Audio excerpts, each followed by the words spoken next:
Rekaman video formasi pasukan infanteri Ukraina mendapat serangan artileri Tentara Republik Donetsk dibantu militer Rusia.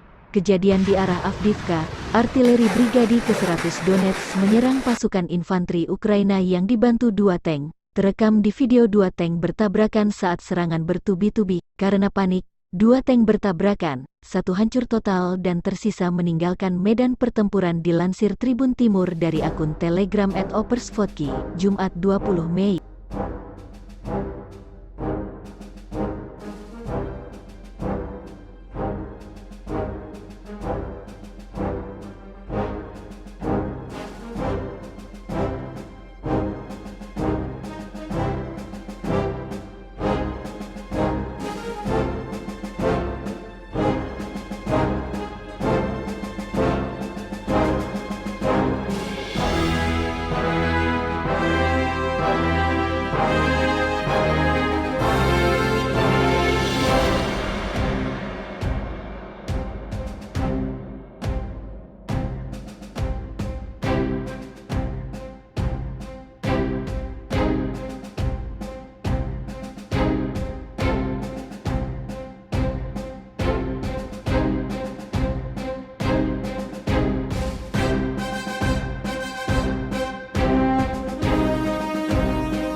Terima kasih sudah nonton.